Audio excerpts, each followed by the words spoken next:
15 సంవత్సరాలు Indian నేవీలో work చేసి వచ్చానండి. ఇండియాలో వ్యవసాయాన్ని ఒక ఉద్యోగంలాగా చూసే ప్రతి యువతకు మరియు ఒకే ఉద్యోగానికి పరిమితి కాకుండా మల్టిపుల్గా ట్రై చేయాలనుకునే ప్రతి ఒక్కరికి నెక్స్ట్ 10 మినిట్స్ చాలా ఇంపార్టెంట్. మీ ఆలోచన విధానం మారుతుంది.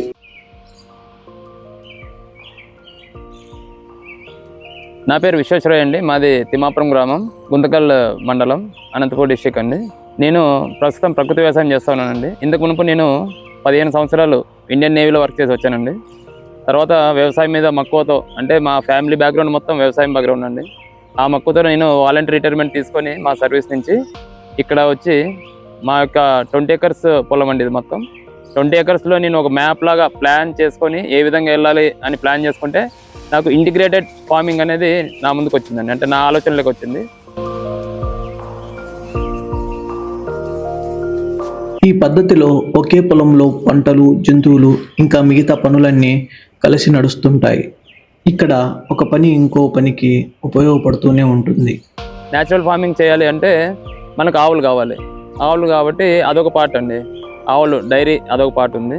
తర్వాత వచ్చేసి నెక్స్ట్ పట్టు పరిశ్రమ ఉందండి. నెక్స్ట్ వచ్చేసి ఆక్వా ఫిషెస్ ఉన్నాయండి. తర్వాత వచ్చేసి ఈ కోళ్ళు అండి, కోళ్ళదే ఉంది. ఎందుకంటే ఇవన్నీ ఒకదానికొకటి లింక్, నాకున్న రీసోర్సెస్లో ఒకదానికొకటి లింక్గా చేసుకున్నాను నేను.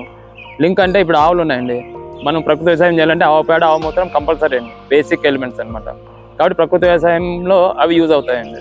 తర్వాత ప్రకృతి వ్యవసాయం నుండి వచ్చిన మిగిలిపోయిన వ్యర్థాలంటే ఇందులో మనం కాయగూరలు, ఆకుకూరలు, మనం పంట తీసిన తర్వాత మిగిలిపోయిన కుళ్ళిపోయినట్టు కానీ ఇలాంటివన్నీ చాలా ఉంటాయి కదండి. ఈ వ్యర్థాలన్నీ తీసుకెళ్ళి నేను కోళ్ళకి వేస్తానండి. ఆ విధంగా కోళ్ళు ఇష్టంగా తింటాయండి. అందులో పురుగులు కూడా వస్తాయి కాబట్టి మెగ్గట్స్ అంటారు కదా, మెగ్గట్స్ అవి ఫామ్ అవుతూ ఉంటాయి. అందులో అవి కోళ్ళకి మంచి ప్రోటీన్ ఇస్తాయండి.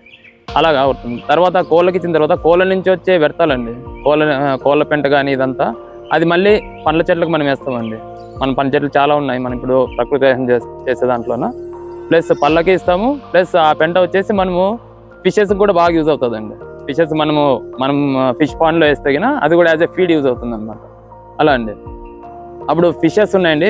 అలాగా ఫిషెస్ డెవలప్ అవుతాయి. ప్లస్ ఇంకోటి మనం పట్టు పరిశ్రమ ఉందండి. మనము పట్టు పరిశ్రమలో కూడా న్యాచురల్గానే మనం వెళ్తూ ఉన్నాం కాబట్టి సేమ్ మళ్ళీ జీవామృతము, ఘనజీవామృతము ఇవన్నీ చేసుకుంటాం కాబట్టి ఆవుల నుంచి వచ్చే వ్యర్థాలన్నీ మనం మళ్ళీ అందుకు యూజ్ చేసుకుంటామండి. ప్లస్ అందులోన పట్టు పరిశ్రమలో ఒక పంట అయిపోయిన తర్వాత మాకు కొద్దిగా ఆకు మిగిలిపోతుందండి. ఆకు మిగిలినాకు మళ్ళీ పశువులకే దానాగా యూజ్ చేస్తామండి. ఆ మల్బరీ ఆకు ఏదైతే ఉందో అది పశువులకు కూడా మంచి దానాగా యూజ్ అవుతుందండి. అలాగా అంటే ఇక్కడున్న రీసోర్సెస్ మొత్తం నేను ఒకదానికొకటి లింక్ చేసుకొని ఈ ఇంటిగ్రేటెడ్ ఫార్మింగ్ని ముందుకు తీసుకెళ్తూ ఉన్నాను.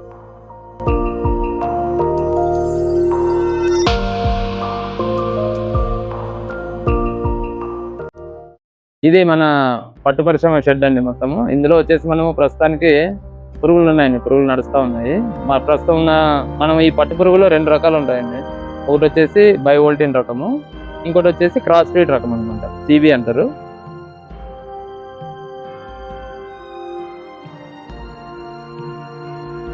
మనం ప్రస్తుతానికి మనం పెంచుతుంది సిబి రకం అండి. ఎందుకు ఇప్పుడు ఈ రకం పెంచుతా ఉన్నామంటే వీటికి ఇమ్యూన్ పవర్ కొద్దిగా ఎక్కువ ఉంటుందండి. సమ్మర్లో, ఇప్పుడు సమ్మర్ కాబట్టి మనము వీటి రోగాలను తట్టుకునే శక్తి కానీ కాస్త ఎక్కువ ఉంటుంది కాబట్టి, ప్లస్ టెంపరేచర్ని తట్టుకునే శక్తి ఎక్కువ ఉంటుంది కాబట్టి మనం సిబి రకం తెచ్చుకున్నామండి. ఈ మంత్ మాత్రమే, సమ్మర్లో మాత్రమే.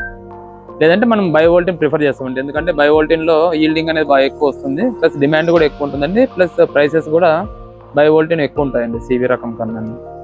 అందుకని చెప్పేసి మనం సిబి ప్రిఫర్ చేస్తాం. అందులో మనము పట్టు పురుగుల్లో ఎవ్రీ టైం మనము 150 ఎగ్స్ అనమాట. అంటే 150 ఎగ్స్ అంటే ఒక్కొక్క పట్టు పురుగు ఏదైతే బటర్ఫ్లై ఉంటుందో అది 400 ఎగ్స్ పెడుతుందండి. దాన్ని మనం 1 ఎగ్ అంటాం అనమాట. అలాగే మనము 150 ఎగ్స్ తెచ్చుకుంటాము. 150 ఎగ్స్ మనం తెచ్చుకుంటే దానికి కనీసం అంటే 3 ఎకర్స్ అవసరం అవుతుంది అనమాట. 3 ఎకర్స్లో మనం మల్బరీ పంట పెంచుకోవాలి. ఇది వచ్చేసి V1 రకం అండి, దీన్ని V1 అంటారు. ఎస్పెషల్లీ మనం పట్టు పురుగుల కోసం ఈ రకాన్ని యూజ్ చేస్తాం అనమాట. ఇందులో G2 అని ఉంటుంది.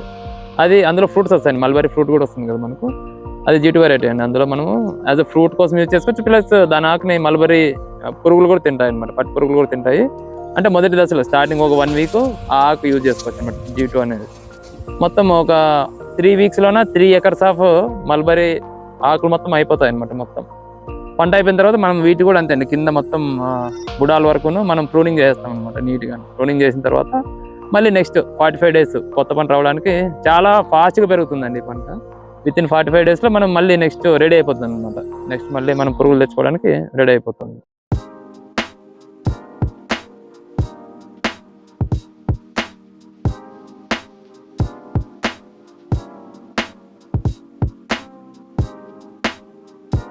ఇందులో పట్టులో మనము ఓన్లీ 3 weeks పంట అండి ఇది. మనము చాకీ సెంటర్ అని ఉంటుంది. చాకీ సెంటర్ దగ్గర అంటే వాళ్ళు ఆల్రెడీ హ్యాచింగ్ చేసేసి గుడ్లు తెచ్చుకొని వాళ్ళు హ్యాచింగ్ చేసి వాళ్ళు ఒక వారం రోజులు పెంచుతారండి. వాటిని వారం రోజులు పెంచిన పురుగుల్ని మనం తెచ్చుకుంటాం అన్నమాట. మనం తెచ్చుకొని మనము ఇంకో 3 weeks పెంచుకుంటాం. 3 weeks పెంచగానే ఇవి పాకానికి వచ్చేస్తాయి అన్నమాట. పాకానికి రావడం అంటే ఇవి దారం అల్లడం స్టార్ట్ చేస్తాయి.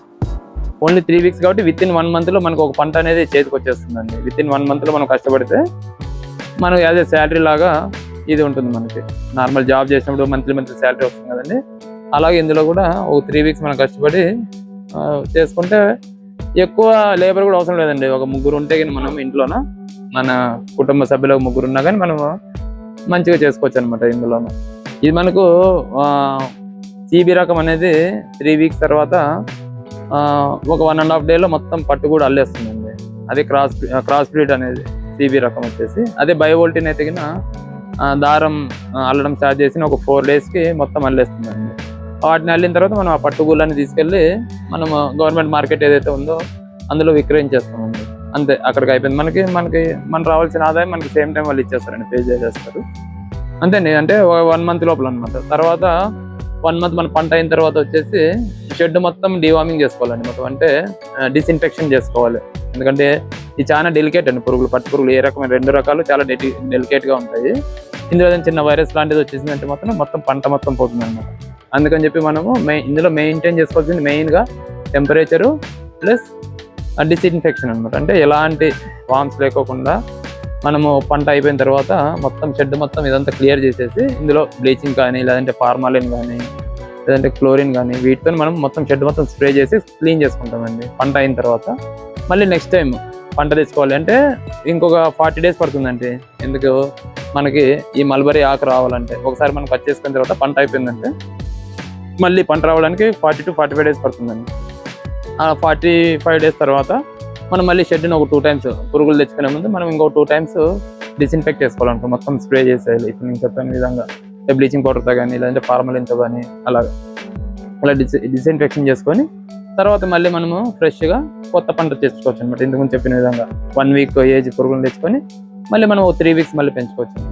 పట్టు పురుగుల పెంపకం ఈ ఫామ్కి ఒక ఆదాయ వనరు అయితే 5 layer మోడల్ భూమి సామర్థ్యాన్ని పూర్తిగా ఉపయోగించే మరొక ముఖ్యమైన భాగం.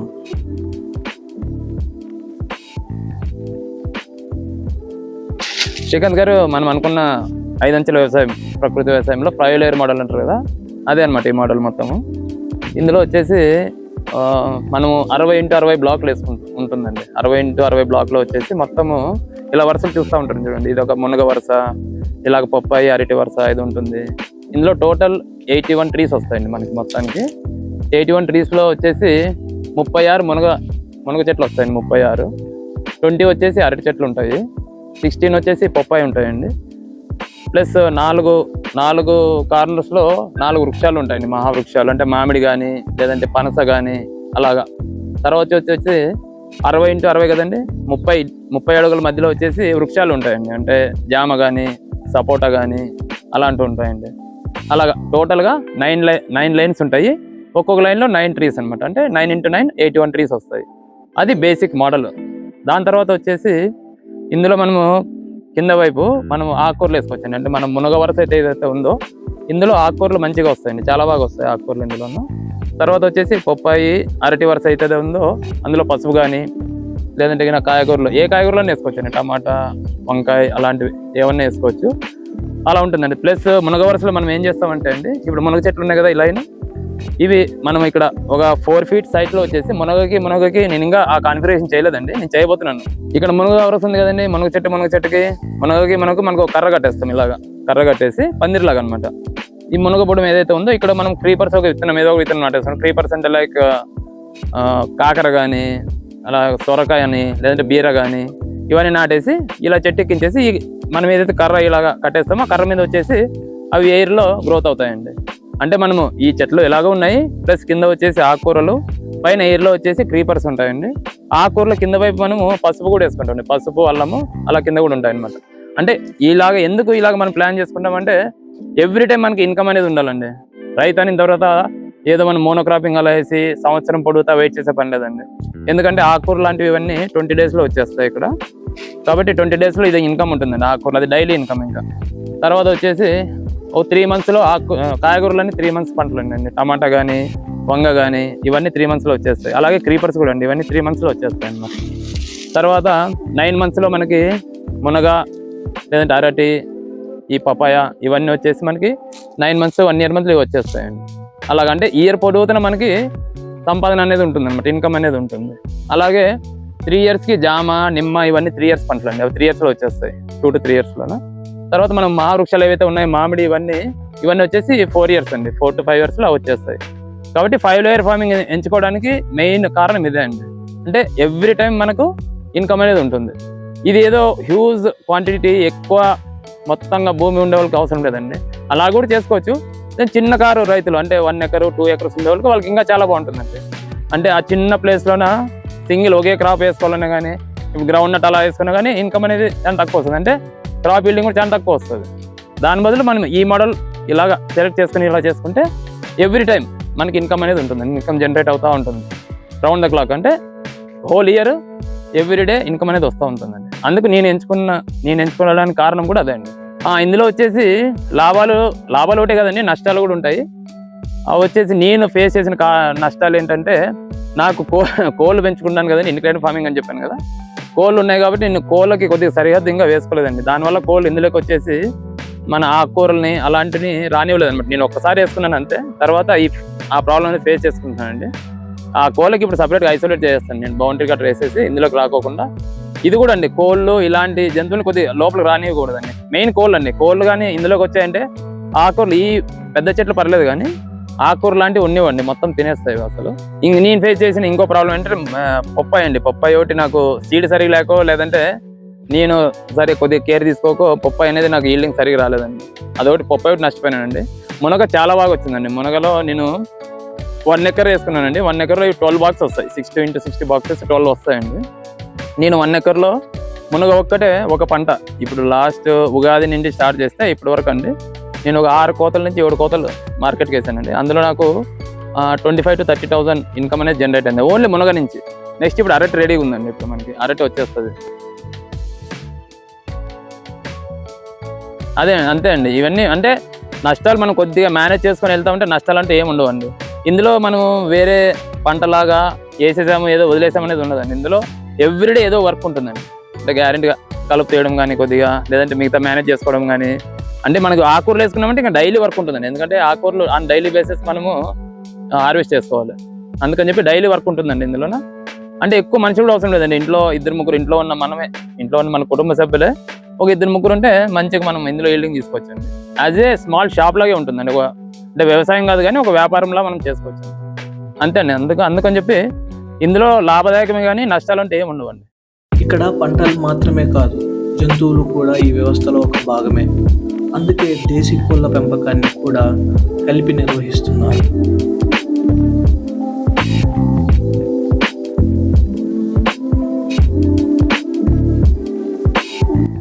శ్రీకాంత్, ఇది మన పౌల్ట్రీ షెడ్ మనం డిజైన్ చేసుకున్న షెడ్ ఇది. అంటే మనమేం సపరేట్ కన్స్ట్రక్షన్ చేయించలేదు. నేను మా బ్రదర్ కలిసి మన ఓన్ ఐడియాతో తక్కువ ఖర్చులో మేము అనుకున్నది ఒక 30,000 అనుకున్నాము, అక్కడికి ఒక 10,000 ఎక్కువైందండి. అంటే 40 feet into 20 feet షెడ్ ఇది.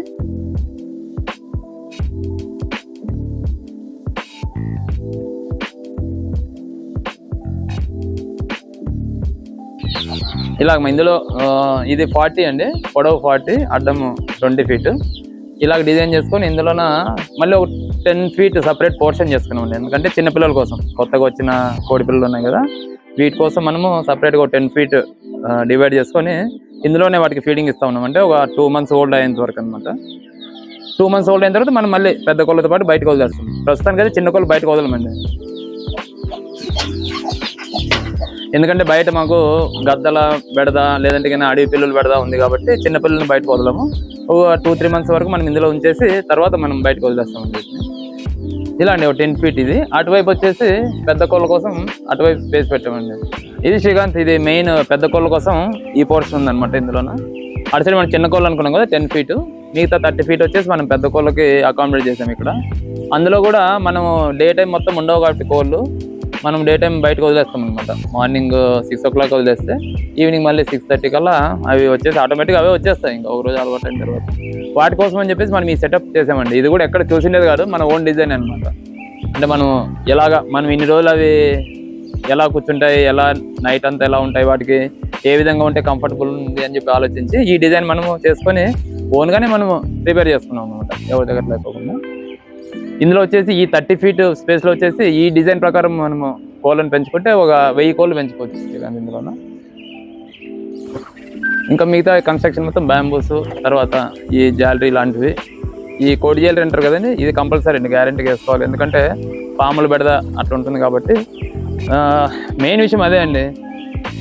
కోళ్ళ ఫార్మ్ అంటే మాత్రం నాటుకోళ్ళు కానీ ఏదైనా కానీ పాముల నుంచి మెయిన్ కాపాడుకోవాలండి. పాములు రాకోకుండా, అసలు పాములు వచ్చాయంటే మాత్రము చిన్న పిల్లల్ని అలాగా ఖర్చేస్తాయి అన్నమాట. అందుకు పాములు అనేటివి లాకోకుండా ఈ కోడి జ్యువెలరీ అనేది పెద్ద జ్యువెలరీని ప్లస్ చిన్నగా జ్యువెలరీ వేసుకోవాలండి. ఈ జ్యువెలరీ వేసుకుంటే ఇంకా పాములు బెడద అనేది ఉంది.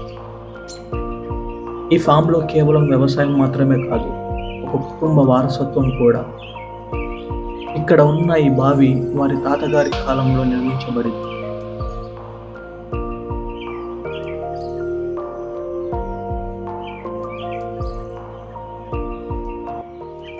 ఇది మన ఫిష్ పాండ్ అండి. ఫిష్ పాండ్ అంటే సపరేట్గా మనమేమి తవ్వించేది కాదండి, మన పూర్వీకులు తవ్వించిన బావి అనమాట. చాలా పెద్ద బావి ఇది, మా తాతగారు తవ్వించారు.